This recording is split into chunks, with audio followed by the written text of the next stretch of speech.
Can you tell me a story? Sure. Once upon a time, a mom needed a new car. Was she brave? She was tired, mostly. But she went to Carvana.com and found a great car at a great price. No secret treasure map required. Did she have to fight a dragon? Nope, she bought it 100% online. From her bed, actually. Was it scary? Honey, it was as unscary as car buying could be. Did the car have a sunroof? It did, actually. Okay, good story. Car buying you'll want to tell stories about. Buy your car today on Carvana. Delivery fees may apply.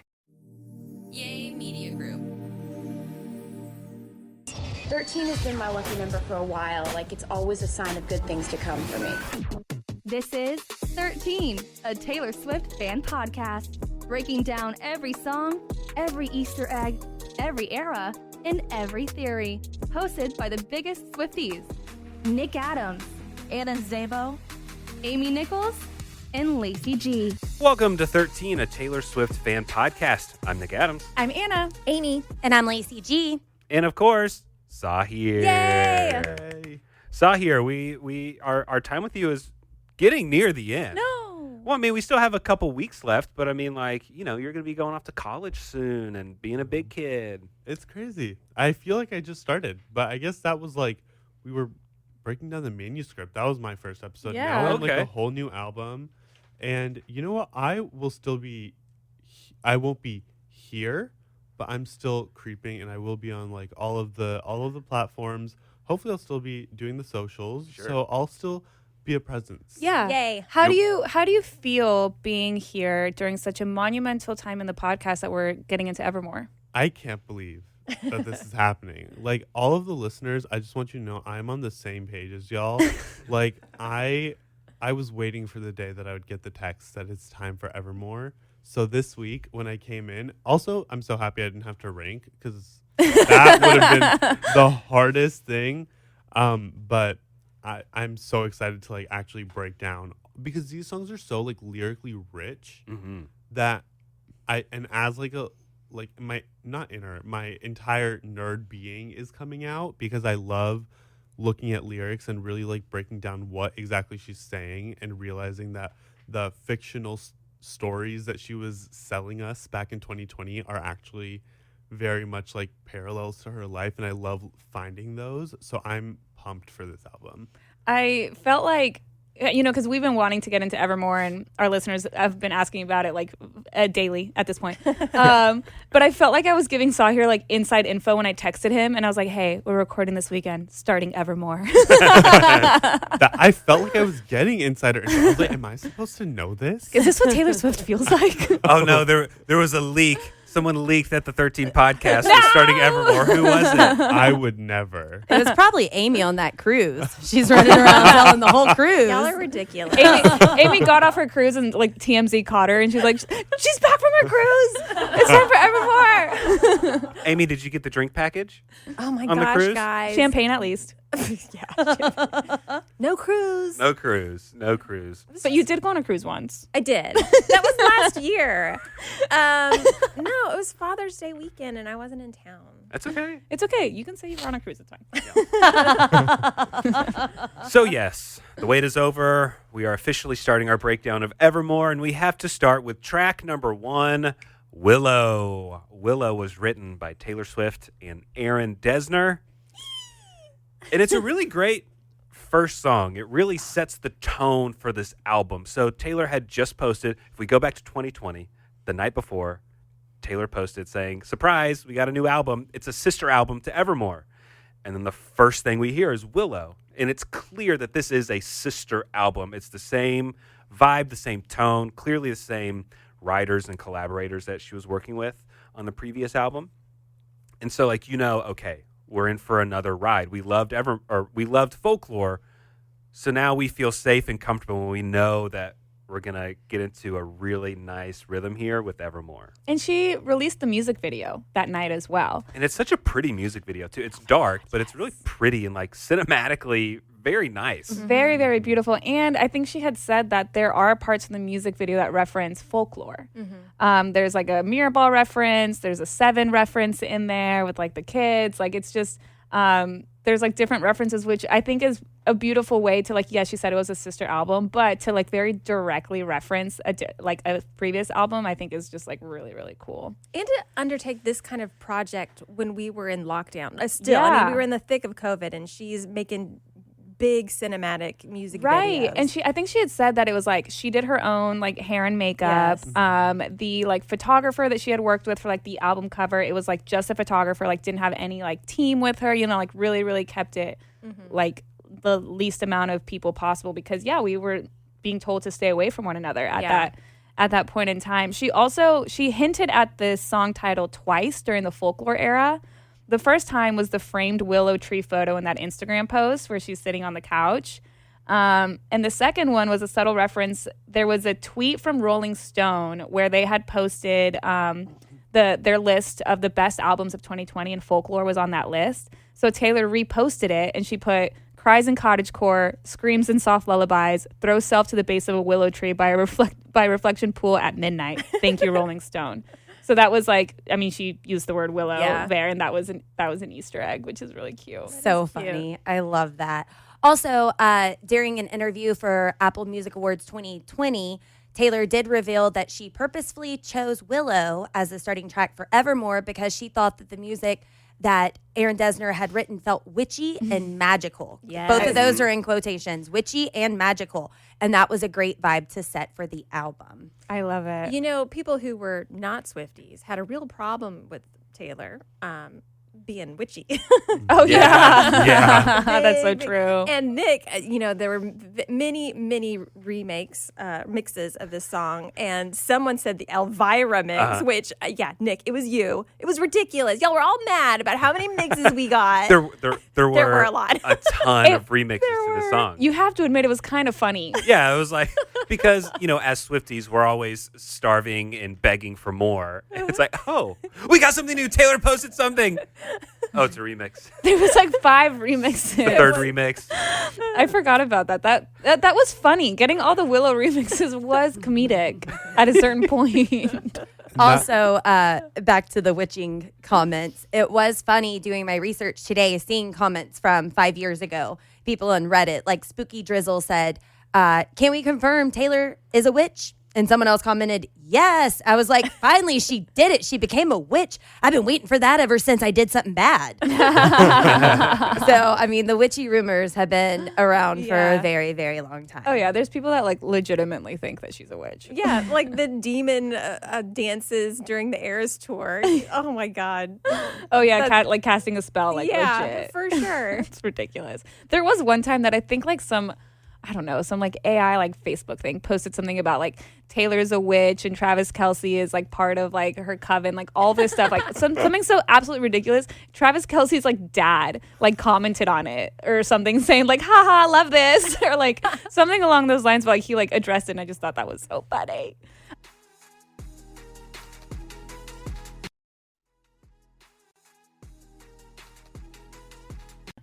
Question for the room, because I know that this is a controversial thing to discuss when it comes to this album, but what season is Evermore?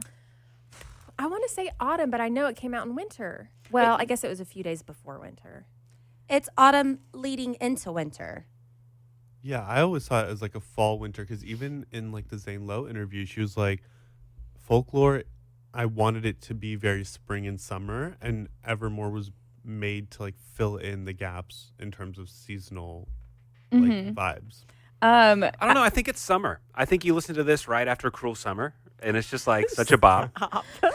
You go straight from Cruel Summer to Champagne Problems. Yeah, I mean, they're so closely related. Yeah, because then you have Tis the Damn Season is what makes it like winter-esque. But I asked because when the music video came out and Taylor was in the like YouTube chat for the video, like right before it premiered, she said, "You've seen my co-star in the video somewhere else."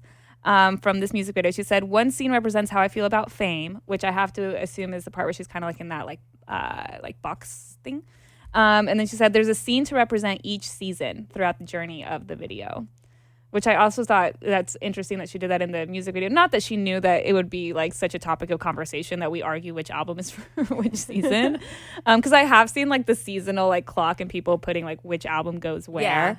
But I think that's also just like a really beautiful part of the music video. Yeah.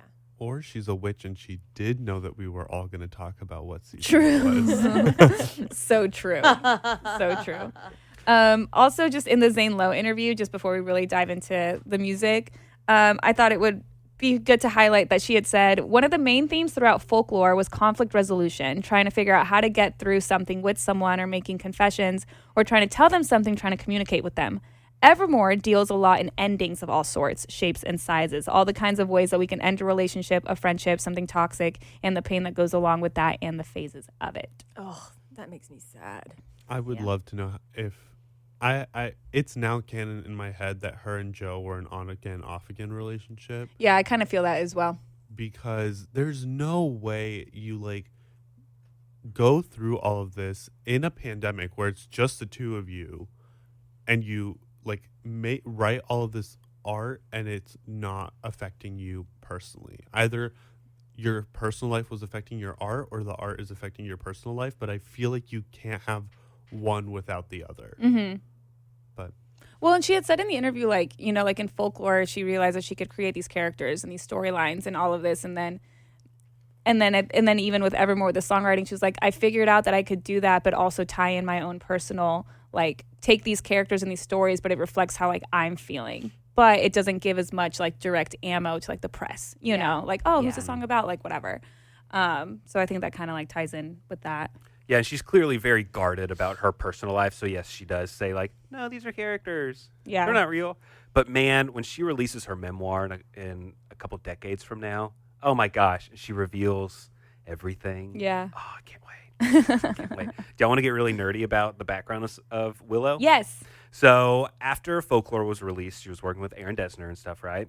After they released that, Aaron had written an instrumental track that he called Westerly, which was named after Taylor Swift's Rhode Island home. After he sent it to her, an hour later, Taylor had written Willow. So he sent her this track that he had just kind of come up with, and then she just put some words to it. And this is Willow. It's the lead single, and it was when it was released, the song went number one, clearly, and then the album Evermore went number one as well. And so this was received very well, the album and this song. Mm-hmm. Yeah. She was also...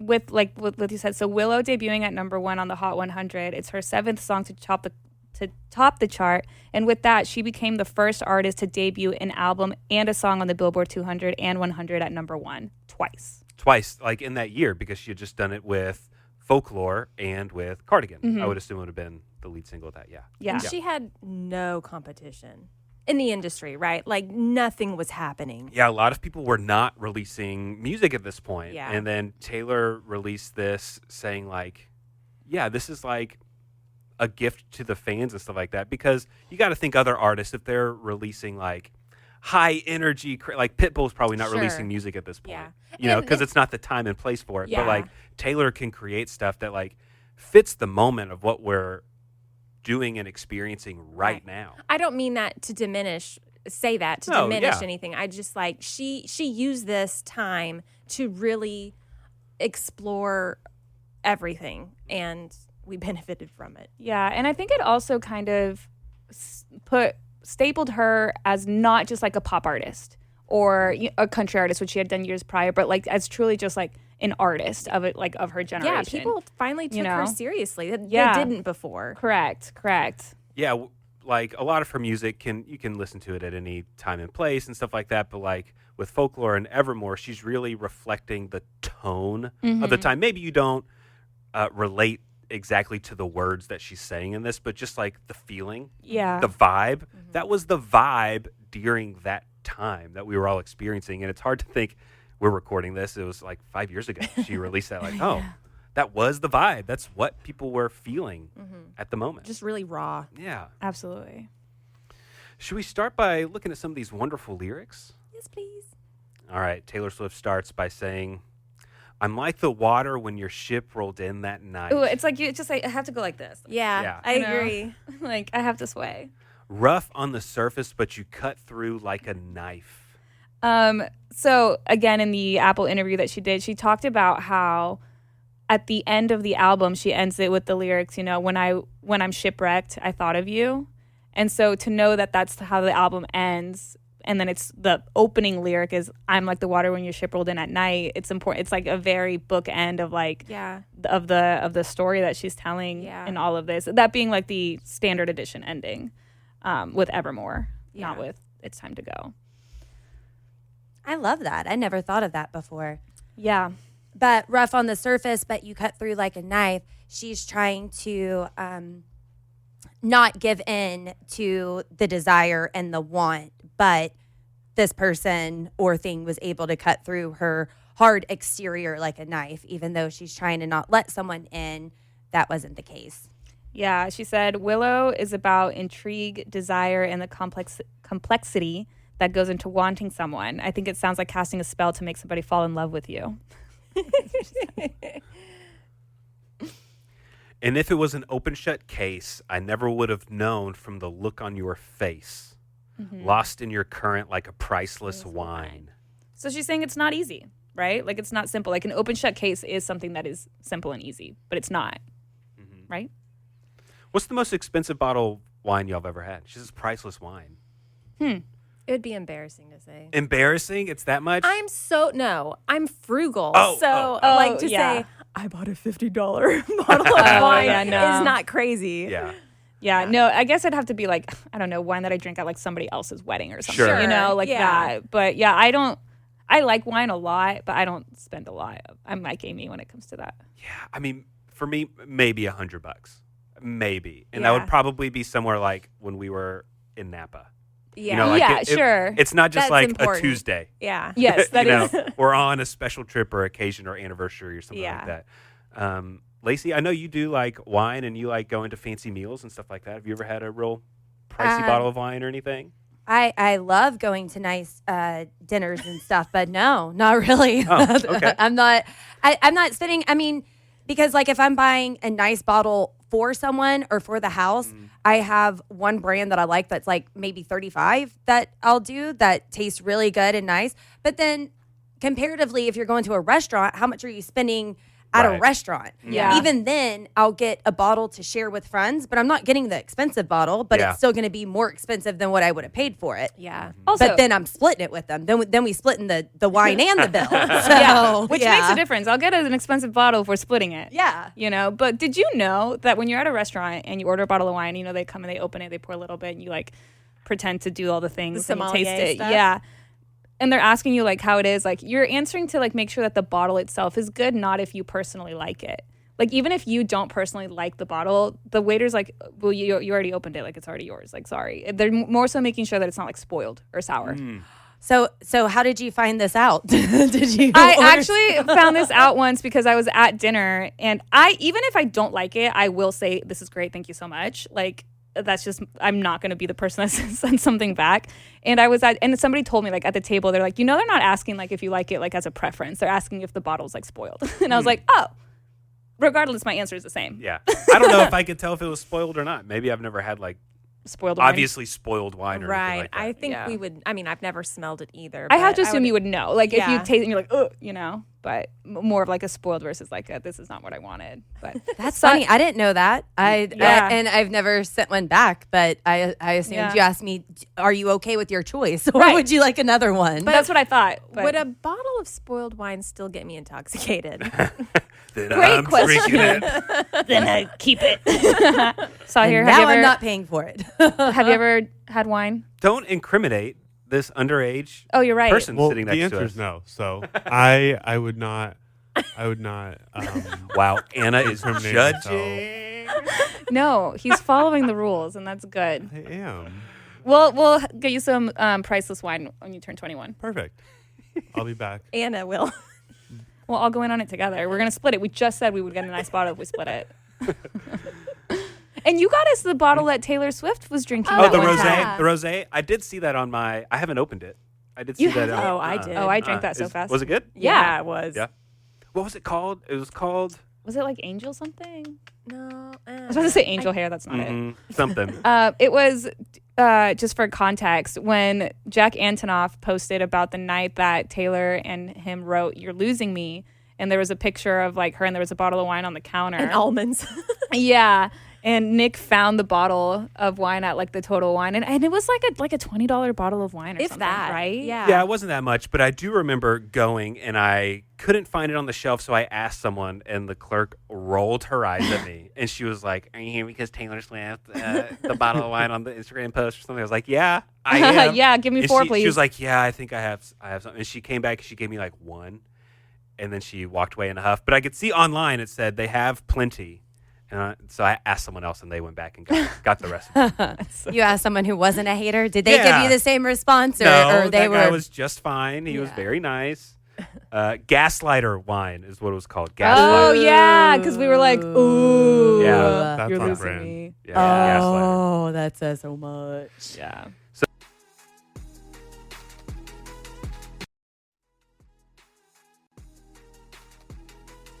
So Taylor continues in this. This is when we hit the chorus. The more that you say, the less I know. Wherever you stray, I follow. I'm begging for you to take my hand, wreck my plans. That's my man. And I can't that's tell if where- this is like a positive. Is this No. a good thing? Is this a bad thing? So I was listening to this morning and I was like, this isn't good, guys. This is sad. This is a sad moment where she's begging and she's so unsure. Like, the more you say, the less I know. That's not a good thing. I don't think so. The way I was listening to it this morning, and then please marry me or take me forever. Yeah. And she's just unsure about it.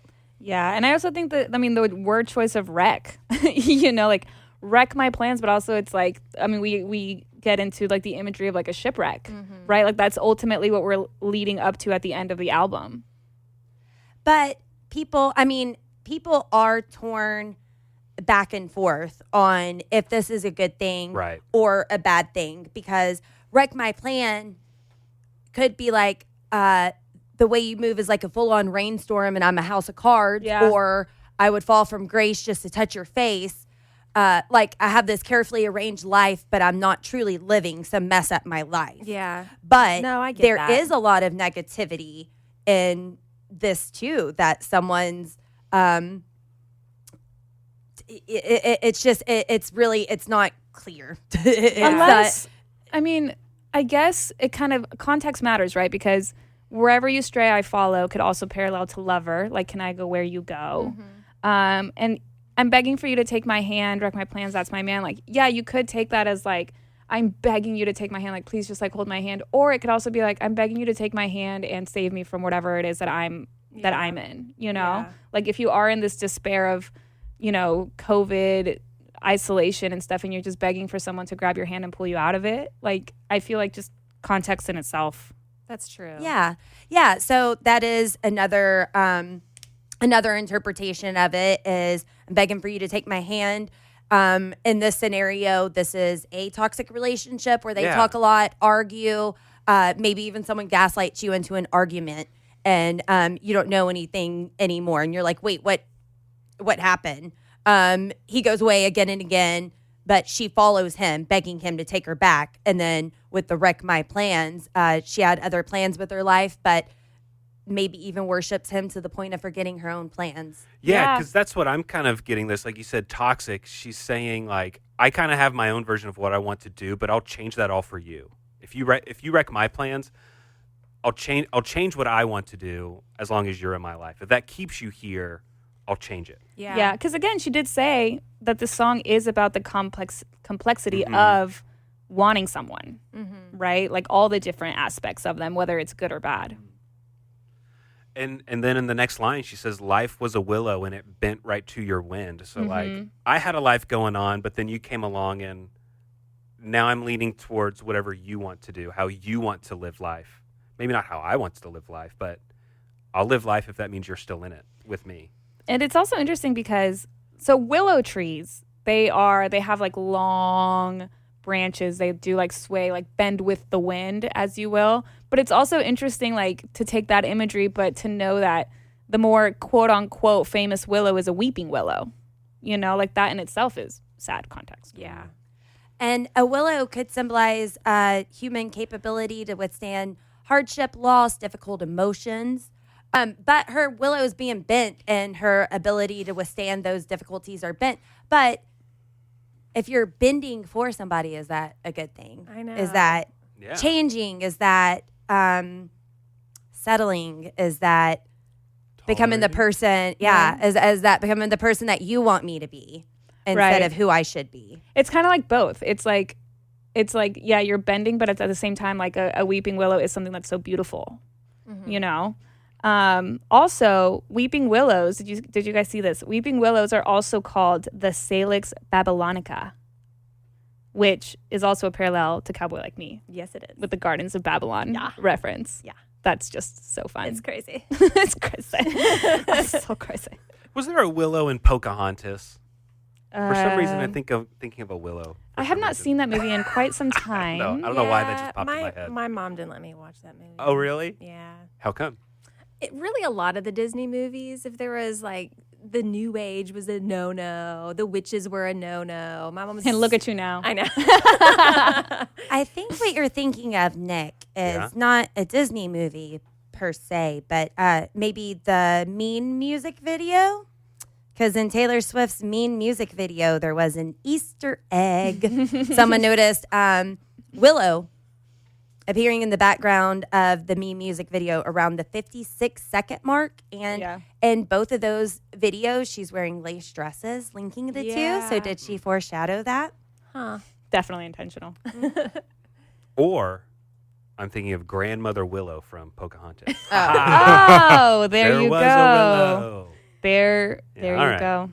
Okay, Taylor Swift continues. So she just said, life was a willow and it bent right to your wind. Head on the pillow, I could feel you sneaking in.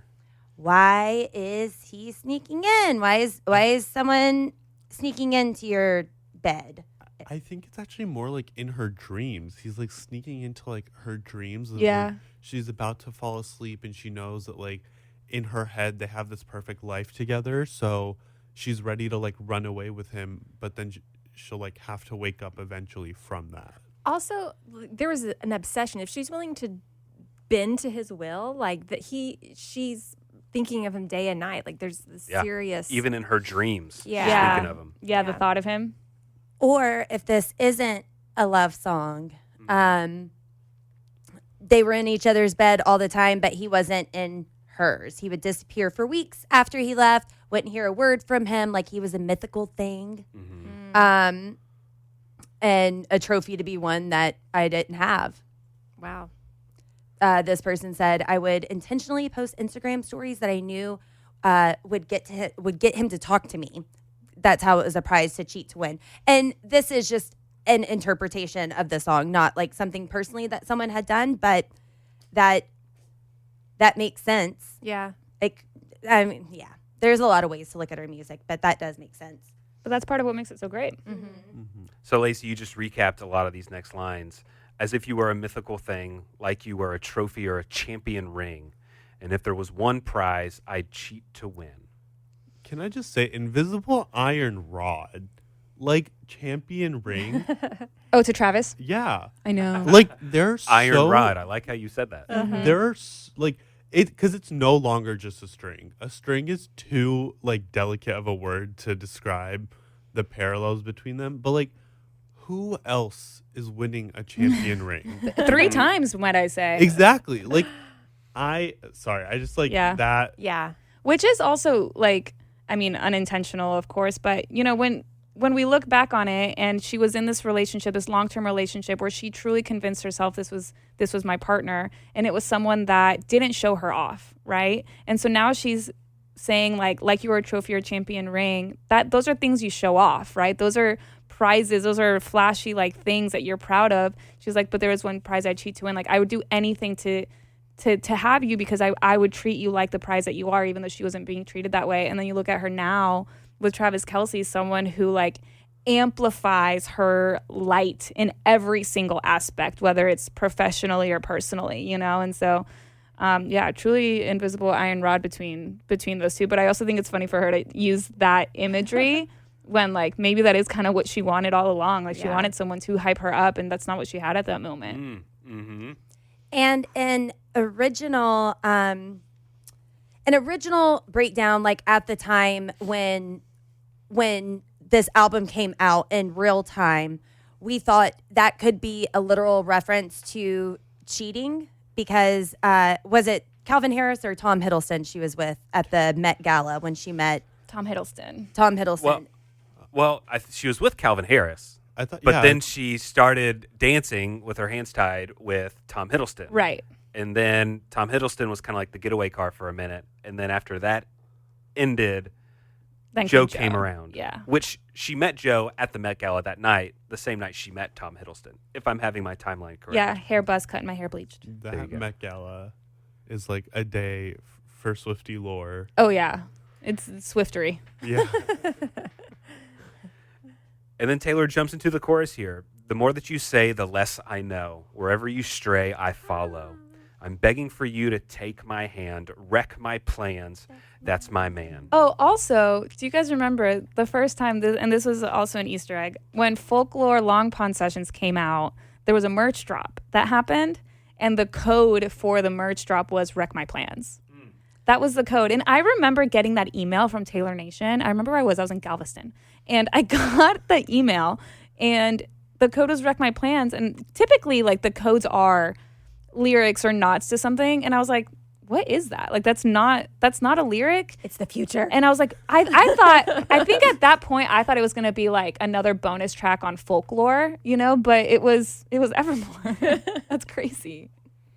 Maybe like, it could have been like alluding to like cancel my plans just in case you call, but still, that's a very wreck my plans. Interesting way to put it. Yeah. Fans pointed out the way that she says, "That's my man." They say it sounds like "bless my soul," and I think he knows. She has the same kind of Bless my soul. That's my man. Yeah. Yeah, I can see that. Yeah. Or, sorry, I could hear that. I can hear that. You know that my train could take you home. Anywhere else is hollow. Hello. One more time. Hello. Thank you. I have it written out like that. So How did you spell that? I have it as hollow. Oh, okay. Yeah. Hello. They like put little accents on the O's. Yeah, so I feel like in this, she's trying to almost convince him to get on her train, right? Like, that my train can take you home. Like, hey, hop aboard, come with me. Don't take the night train for a reason, if you will. I'm begging for you to take my hand, wreck my plans. That's my man. To the bridge. Gosh, I keep... To the bridge. Gotta pull that audio. I know, I gotta pull something. Okay. Life was a willow and it bent right to your wind. They count me out time and time again, which can just be applied to her entire career. Oh, yeah. They count me out time and time again. Life was a willow and it bent right to your wind, but I come back stronger than a 90s trend. What a line. I know. And again, I feel like every one of her songs has some sort of iconic phrase or line or something. That's but this I come back one. stronger as a 90s trend. Yeah. What an incredible way to say something. And now, of course, Swifties just love that phrase. It's a power lyric. It is. Oh yeah, and that was her bio. Like when the album came out, on her bio it said, "I come back stronger than a '90s trend." And then also I found that like at the time, like a lot of fashion magazines were saying that the '90s made their strongest comeback in 2020. And can you guess the item from '90s clothing that was like ranked as like the top like comeback Ooh, item? cardigan. Yes. Really? Yes, it's one of the '90s fashion staples that made a comeback in 2020 was a cardigan. Nice. Whoa. I didn't know that was a fashion staple then, but that was just a really good guess. It was a good Yeah, guess. it was a great guess. It was a correct guess. I was like, it has to be something we would know. I'm trying to think of what other 90s trends there are. I mean, Doc Martens, Yeah. Jinko jeans. yeah. I mean, really flannels. Wide I mean, that Flannels, was yeah. like the grunge look, but Kind of, Yeah. and even like hairstyles, like with little braids and beads in your I hair. feel like Travis has a 90s hairstyle right now. he does. Oh, he looks so good. Yeah, I think so too. I'm so happy for her. 90s trends. I can think of Beanie Babies and Tamagotchis You and stop Furbies. that. I sang Alanis Morissette at karaoke a couple weeks Oh, how ago. fun. that's fun. That's really fun. Yeah, because I can't sing, as y'all know, so I could only scream or go for something in a low register. So Alanis Morissette is it. Yeah, it's a good one. Frosted Tips. Well, Think that's those why will I come thought back? you look like Zach Morris. Oh, I mean, okay. I know you don't have frosted tips. It's like the natural highlights your Oh, hair okay. has. Those natural highlights are gray. Hey, you work it. Okay, let's continue with Taylor Allison Swift. Wait for the signal and I'll meet you after dark. Sounded midnight. Mm-hmm. Oh, true. Oh, I just hear it from the Eras tour. Yeah, I can't unhear that. I can't anymore. unhear it. Yeah.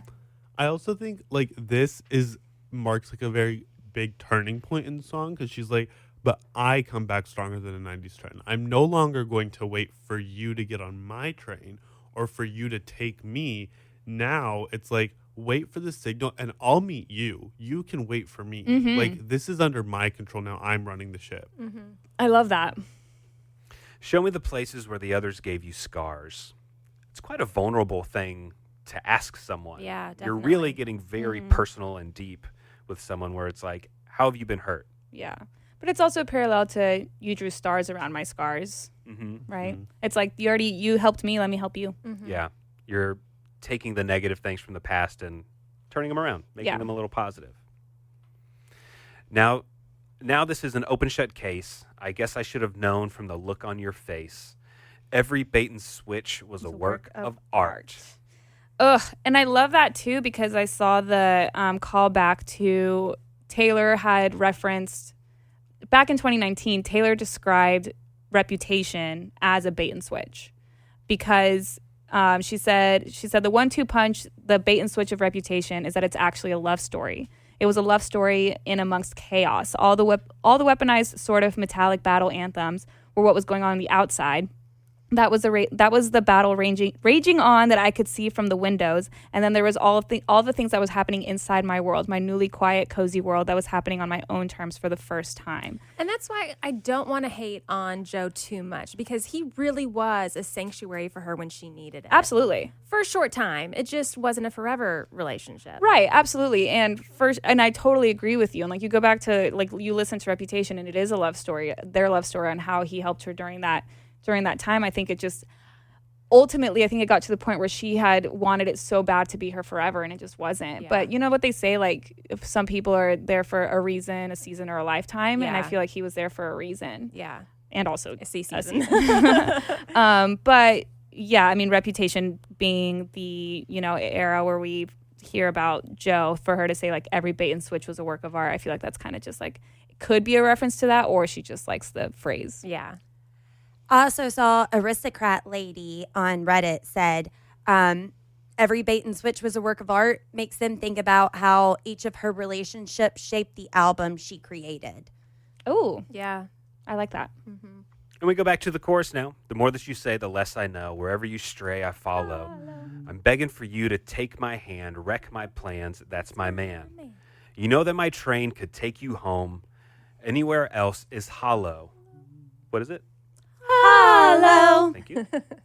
I'm begging for you to take my hand, wreck my plans. That's my man. And then she kind of sings That's my man. this a little bit over and over. Yeah. That's my Um, man.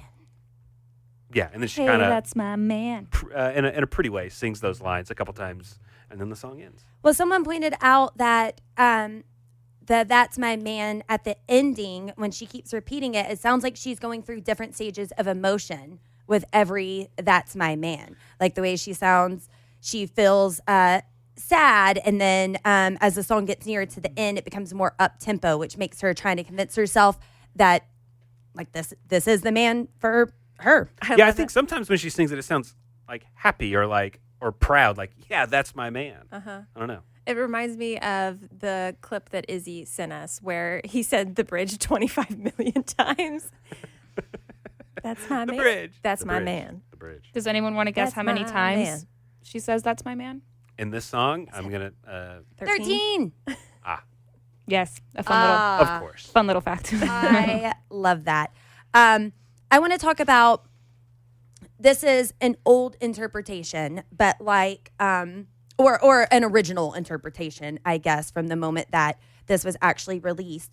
But we can't forget the good that there was in the relationship between Taylor and Joe. But someone wrote up that the video is a gorgeous story of Taylor and Joe. They said, first of all, the invisible string, because she does have that gold string, how fate tied her and Joe together. it opens up by diving into the piano again. She's always immersed herself into music as an escape. Then in the reflection of the water, she sees a vision of love in her future and her diving in after it because she always believed and chased after dreams / visions of love. Pause on this. She dove in the Willow music video. I wonder, is that an Easter egg for her diving into the stage on the Eras tour? Is she using the piano from Willow during the surprise songs? No? Isn't that like what she's in Evermore? Maybe so. It's like the one from the Cardigan. Cardigan music video. Yeah. Oh, okay. She like okay. comes out of the piano Yeah. in the music video. Mm-hmm.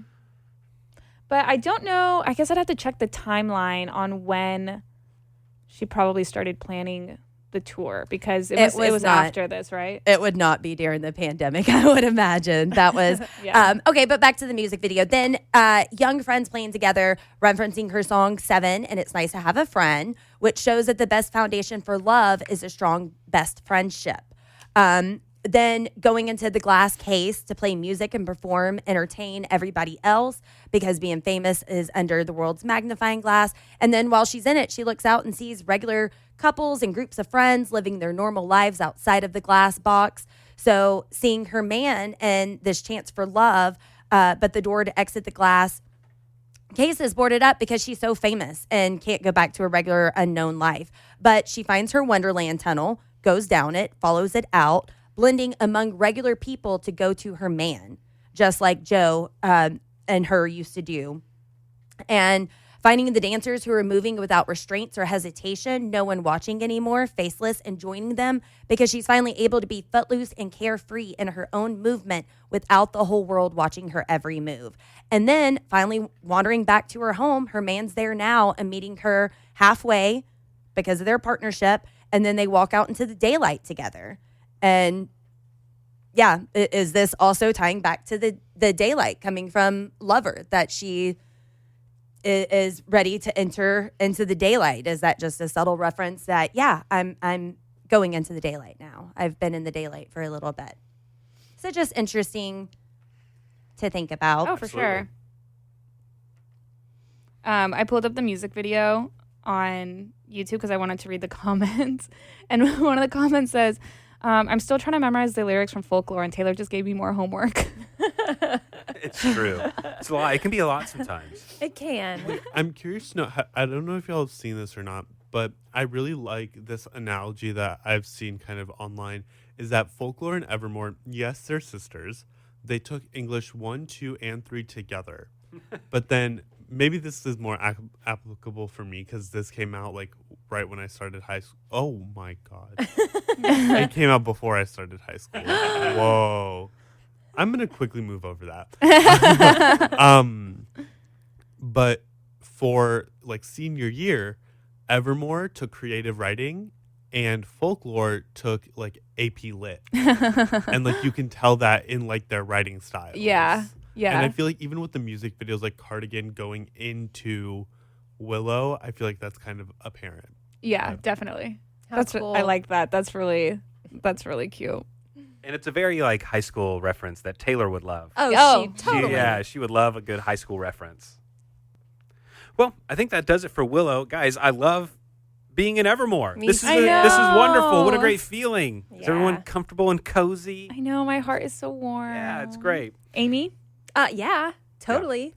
I'm very glad to be here, and I'm very glad because I know that some fan favorite songs aren't on my radar, and I don't know why. So I'll be very happy to get into them because it's not that I don't like them. They're just not my heavy favorite hitters. songs. Yeah. But I know that I'm the odd man out on that one. So I'm excited to get into it and to listen fully to Evermore. I mean, now I'm in my Evermore era. Oh, yeah, now definitely. I'm going to be in this hardcore, but I'm excited to learn. I'm excited to figure all of this out with y'all. Yeah, and I know it took us a long time to get here, but I do think it's kind of fun to reflect back on what it was like back then, you know, and kind of like, and to know where Taylor's at now to kind of like compare and contrast, kind of like we were saying, like the invisible rod and stuff. Yeah. Like I think that's another added element to our breakdowns, which is a benefit of taking forever.